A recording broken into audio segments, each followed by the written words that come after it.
اعوذ باللہ من الشیطان الرجیم بسم اللہ الرحمن الرحیم الحمد للہ رب العالمین الصلاة والسلام علی رسولہ الکریم وآلہ الطیبین الطاہرین المعصومین سیما بقیت اللہ فی الارضین روحی و ارواح العالمین لتراب مقدمہ الفدا اللہم صلی علی محمد وآل محمد وعجل فرجہم اللہم ارزقنی فیہ طاعت الخاشعین واشرح فیہ صدری بإبانت المخبتین بأمانک یا امان الخائفین اللہم صلی علی محمد وآل محمد وعجل فرجہم۔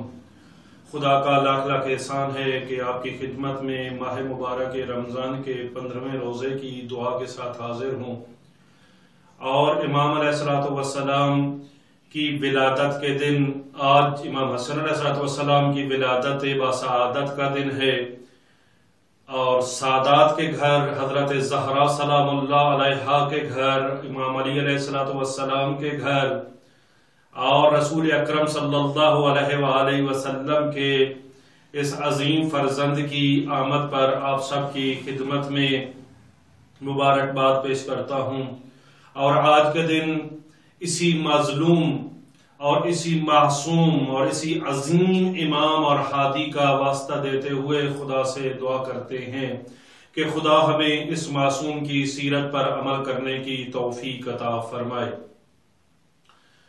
آج 15ویں دن کی دعا کے ساتھ حاضر ہوں۔ اس میں ہمیں کیا مانگنے کا حکم دیا گیا ہے؟ معصومین علیہ السلام ارشاد فرماتے ہیں کہ آج کے دن تمہیں اپنے پروردگار سے یوں مانگنا ہے، اللہم ارزقنی فیہ طاعت الخاشعین، اے میرے اللہ، اے میرے پروردگار، اے میرے الہ، اے میرے معبود، ارزقنی، میرا رزق قرار دے، مجھے رزق کے طور پر عطا فرما، فیہ آج کے دن کس چیز کو؟ طاعت الخاشعین، خاشعین کی اطاعت کو، یعنی پروردگارہ آج میرا رزق قرار دے کہ میں خاشعین کی طرح اطاعت کروں۔ اطاعت کا تعلق کس سے ہے؟ پروردگار کس کی اطاعت چاہتا ہے؟ کبھی بھی اللہ نے طوعاً و کرہاً و جبراً اطاعت نہیں چاہی۔ اللہ نے جس کی بھی اطاعت چاہی ہے پہلے اس کی محبت دل میں ڈالی ہے۔ پہلے انسان کو محبت ہونی چاہیے، پھر انسان اطاعت کرے، اور اطاعت محبت کے نتیجے میں ہے۔ یوں نہیں ہے کہ کسی کے ڈر، کسی کے خوف کی وجہ سے انسان اس کی اطاعت کرے۔ پروردگار یہ جو کہہ رہا ہے کہ میری اطاعت کرو، اس کا مطلب یہ ہے کہ پہلے مجھ سے محبت کرو، اور محبت کے نتیجے میں تمہارا دل کرے گا کہ تم میری اطاعت کرو۔ تو بس اطاعت محبت کے نتیجے میں ہونی چاہیے، اور محبت حاصل انسان کی فطرت میں ہے کہ جس چیز کے اندر اس کو کمال نظر آتا ہے اس سے اس کو محبت ہو جاتی ہے۔ اللہ کمال مطلق ہے، بس اللہ سے محبت ہونا انسان کی فطرت میں شامل ہے۔ بس جب اللہ سے محبت ہو جائے گی تو اس کی اطاعت بھی شروع ہو جائے گی۔ تو پھر مسئلہ کیا ہے؟ کیوں ہم اطاعت نہیں کر پاتے؟ کیوں ہمیں بعض احکام پر عمل کرنا مشکل لگتا ہے؟ اس کی وجہ یہ ہے کہ ہمیں اس سے محبت نہیں ہے۔ اور اس سے محبت کیوں نہیں ہے؟ اس لیے کہ ہمیں اس کی معرفت حاصل نہیں ہے۔ اگر اس کی معرفت حاصل ہو جائے تو یہ ممکن ہی نہیں ہے کہ ہم اس سے محبت نہ کریں، اور اگر محبت ہو جائے تو پھر ممکن ہی نہیں ہے کہ محبوب کے آگے انسان سر نہ جھکا دے۔ طاعت الخاشعین، مجھے خاشعین کی اطاعت نصیب فرما، میرا رزق عطا فرما۔ خاشعین کون ہوتے ہیں؟ خاشع ہمارے یہاں جو عموماً ترجمہ اردو میں کر دیا جاتا ہے وہ یہ، تقوی کا مطلب بھی خوف اور ڈر، خوف کا مطلب بھی ڈر، خشیت کا مطلب بھی ڈر، ڈر یعنی خوف۔ خشیت اور خوف کے اندر ایک فرق ہے۔ خوف ہوتا ہے کسی چیز کے غلط نتیجے سے، اس سے ڈر کر بندہ جو ہے نا اس کو خوف کہا جاتا ہے. اور خشیت کیا ہوتی ہے؟ کسی کی بزرگی، کسی کی عزت، کسی کے احترام میں انسان تمیز سے رہے، انسان کے اندر ایک ایسی تبدیلی پیدا ہو جائے کہ اس کے سامنے جانے سے پہلے تیاری کرے. اس کو خشوع کہتے ہیں. خشوع اور خضوع میں بھی فرق ہے. خشوع اندرونی طور پر انسان کے اندر ایک قوت پیدا ہوتی ہے، انسان کے اندر ایک حالت پیدا ہوتی ہے، انسان کے دل پر ایک خاص قسم کی حالت طاری ہوتی ہے، اس کو کہا جاتا ہے خشوع. جب بھی آپ کسی بڑے کے اندر جس کا احترام کرتے ہیں اس کے سامنے جانے لگتے ہیں تو آپ کے دل کے اندر ایک خاص قسم کی حالت پیدا ہوتی ہے. اس کو ڈر نہیں کہا جاتا، اس کو خشیت کہا جاتا ہے، اس کو خشوع کہا جاتا ہے. اندرونی کیفیت کا نام انسان کا دل جھک جائے، اس کو خشوع کہا جاتا ہے. اور انسان کا جسم جھکے، اس کو خضوع کہا جاتا ہے.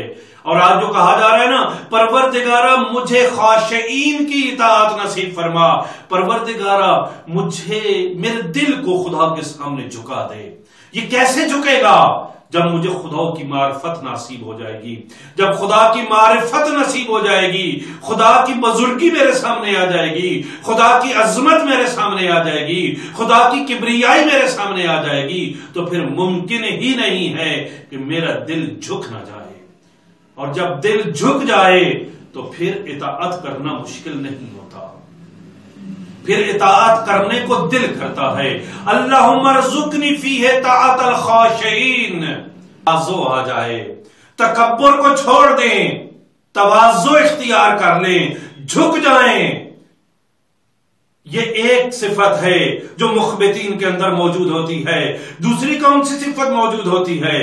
اطمینان ہوتا ہے، اطمینان قلب ہوتا ہے. ان کو قلبی طور پر مطمئن ہوتے ہیں. اور تیسری کون سی صفت ہے کہ وہ خشوع رکھنے والے ہوتے ہیں، وہ اللہ سے ڈرنے والے، یعنی اللہ کی عظمت کے سامنے دلی طور پر جھکنے والے ہوتے ہیں. اور قرآن نے بھی مخبتین کی صفات کو بیان کیا، 4 صفات بیان کی ہیں. میرے خیال میں سورہ حج کے اندر یہ آیت موجود ہے، وَبَشِّرِ الْمُخْبِتِينَ. مخبتین کو یہ بشارت دے دو. کون ہوتے ہیں مخبتین؟ اگلی آیت میں بیان فرمایا ہے، الَّذِينَ إِذَا ذُكِرَ اللَّهُ. اگر ان کے سامنے ذکر پروردگار کیا جائے، وَجِلَتْ قُلُوبُهُمْ. ان کا دل چمک اٹھتا ہے، ان کا دل مطمئن ہو جاتا ہے، ان کا دل جھک جاتا ہے. ایک صفت وَالصَّابِرِينَ عَلَى مَا أَصَابَهُمْ. اور اگر ان کے اوپر کوئی مصیبت آئے تو اس مصیبت پر وہ صبر کرنے والے ہوتے ہیں. وَالْمُقِيمِ الصَّلَاةِ. اور تیسری صفت کیا ہوتی ہے کہ یہ نماز کو قائم کرنے والے ہوتے ہیں. اور چوتھی صفت کیا ہے؟ وَمِمَّا رَزَقْنَاهُمْ يُنْفِقُونَ. اور جو بھی اللہ نے ان کو رزق عطا فرمایا ہوتا ہے اس کو اللہ کی بارگاہ میں خرچ کرنے والے ہوتے ہیں. تو مخبتین ان بننے کے لیے شرح صدر کی ضرورت ہوتی ہے. اس لیے آج ہم پروردگار سے مانگ رہے ہیں، پروردگارا آج مخبتین کی جس طرح تو نے شرح صدر کی ہوئی ہوتی ہے، ان کا دل کھولا ہوتا ہے، ہمارے بھی دلوں کو کھول دے. بِأَمَانِكَ يَا أَمَانَ الْخَائِفِينَ.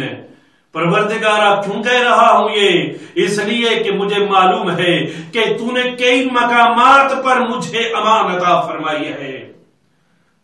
پروردگارا میرے دل میں جب کوئی اور نہیں ہوتا، جب تمام آسرے ختم ہو جاتے ہیں، تو اس وقت ایک انسان کے دل میں جو آسرا موجود ہوتا ہے وہ تیرا ہی آسرا ہوتا ہے. پروردگارا اس لیے کہ تو تمام آسروں کا آسرا ہے، تو تمام ڈرے ہوئے کی امان ہے. پروردگارا مجھے یہ آج کے دن موقع ملا ہے کہ میں تجھ سے عرض کر رہا ہوں، پروردگارا تیری اس امان والی صفت کا تجھے واسطہ ہے، وہ جو تو خائفین کو امان دیتا ہے، ڈرے ہونے والوں کو امان دیتا ہے. پروردگارا مجھے بھی امان عطا فرما. اور آج کے دن جو میں آپ کی خدمت اقدس میں عرض کر رہا ہوں، جو دعا کر رہا ہوں، پروردگارہ میری اس دعا کو قبول فرما لے بحق زہرا و ابیہا و بعلہا و بنیہا و بحق صلوات علی محمد و آل محمد صلی اللہ علیہ محمد و آل محمد.